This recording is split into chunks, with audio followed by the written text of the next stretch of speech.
Je voudrais juste revenir sur le contexte, la conjoncture en fait économique qui sévit, je dirais, depuis, en gros, schématiquement, la chute du mur de Berlin, et qui explique aussi pourquoi eh bien, le Canada est amené à jouer un rôle particulier. On est face à, donc, comme je le citais au début, une forme de nouvelle ruée vers les ressources minérales. Et cette ruée s'explique par plusieurs facteurs. Alors, on a bien entendu le boom technologique, hein, tous nos gadgets technologiques dont on peut vraiment se passer. On parle aussi de l'augmentation des dépenses en matière d'armement.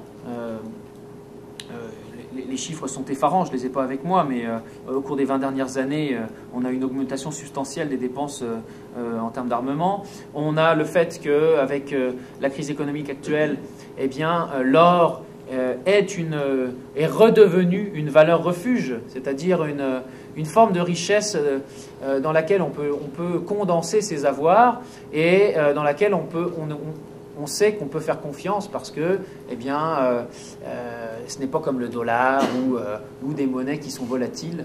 On sait très bien qu'il y aura beau avoir des crises, eh bien, avec cette forme de richesse, on est à peu près sûr de conserver la valeur de la richesse qu'on détient. Et puis, je dirais, il y a,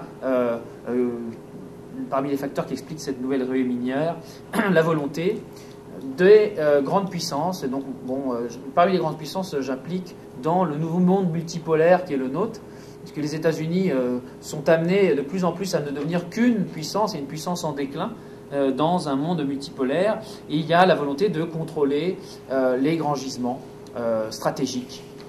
Ça implique les gisements de cuivre, les gisements de cobalt, les gisements d'uranium, les gisements de nobium, tous ces métaux qui sont stratégiques et qui entrent justement dans la constitution des armements ou qui sont capitaux pour la génération d'énergie. Alors, en ce qui concerne l'Amérique latine, eh bien, les derniers chiffres indiquent que les investissements miniers canadiens se tournent de plus en plus vers ce continent et ont tendance en fait à même à délaisser un peu l'Afrique. Pour des raisons sur lesquelles on pourra revenir, mais la tendance est là. Et pour les raisons qui concernent en particulier le continent latino-américain, on a aussi des projets d'intégration régionaux qui sont vraiment très structurés. Je parle par exemple du projet Mesoamérica, qui avant s'appelait le plan Puebla-Planama, ou encore l'IRSA, qui est un projet qui est très similaire au plan Mesoamérica, mais qui traverse en fait l'Amérique du Sud de Manta à Manaus. Et donc, ils sont des projets qui impliquent la construction d'infrastructures aussi bien routières qu'aéroportuaires, des constructions d'infrastructures énergétiques, des barrages hydroélectriques et des centrales thermiques, évidemment, toutes ces infrastructures, les infrastructures portuaires aussi, qui permettent de préparer la venue de compagnies minières, mais évidemment aussi de compagnies pétrolières, par exemple, ou de compagnies pharmaceutiques, et de compagnies qui exploitent le bois.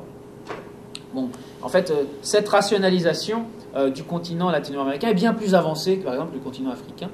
Et sans doute, c'est une des raisons qui explique que les entreprises voient en le continent latino-américain un potentiel plus important que l'Afrique, où sévissent encore de nombreuses guerres.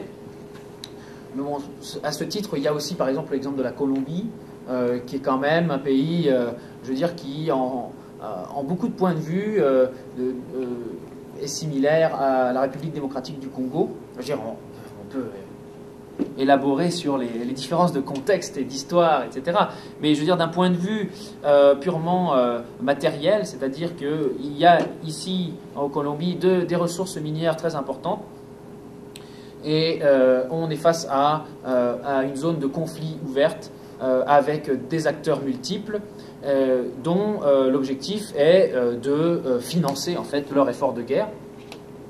Et eh bien, on a en fait là se jouent des drames qui sont tout à fait similaires aux drames qui se jouent par exemple en République démocratique du Congo ou qui se sont joués au Sierra Leone ou bien en Angola ou d'autres pays africains.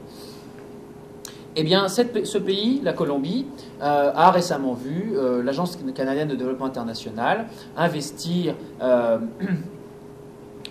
certain nombre de dizaines de millions de dollars, je saurais vous dire exactement le montant, pour restructurer le cadre d'investissement minier du pays en question. Et ça, c'est quelque chose qu'on observe pas seulement à l'échelle de la Colombie, mais à l'échelle planétaire, c'est-à-dire que le Canada joue un rôle important dans la redéfinition des cadres d'investissement minier. Et ça comporte plusieurs aspects.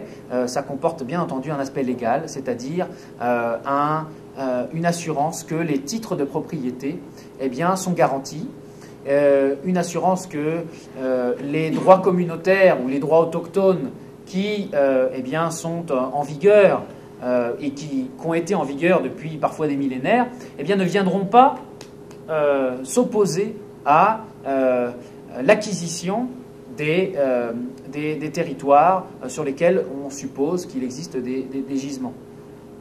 Ça passe aussi, eh bien, par exemple, par l'assurance que nous aurons une infrastructure qui pourra permettre l'acheminement des minerais. Parce que par exemple, si on exploite du cuivre, le cuivre, on exploite, c'est des dizaines de milliers de tonnes par an, en général, une méga exploitation de minière de cuivre.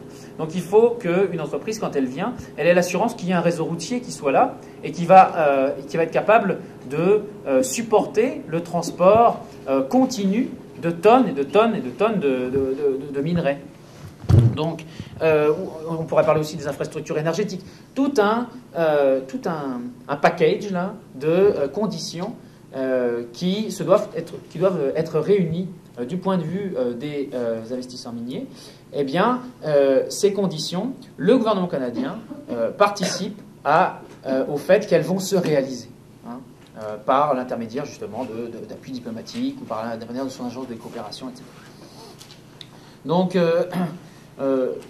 ça, la flexibilisation des cadres d'investissement minier, c'est une question qu'on retrouve à l'échelle planétaire, mais elle est particulièrement bien entamée, je dirais, en Amérique latine, et bien établie, et parfois même dans les juridictions qui se disent de gauche ou qui se disent impliquées dans des procédures révolutionnaires, eh bien, on ne voit pas énormément de différence par rapport aux autres pays. Donc, je veux dire, c'est quelque chose qui est vraiment pratiquement généralisé, je dirais, à l'échelle de la région, de l'Amérique latine.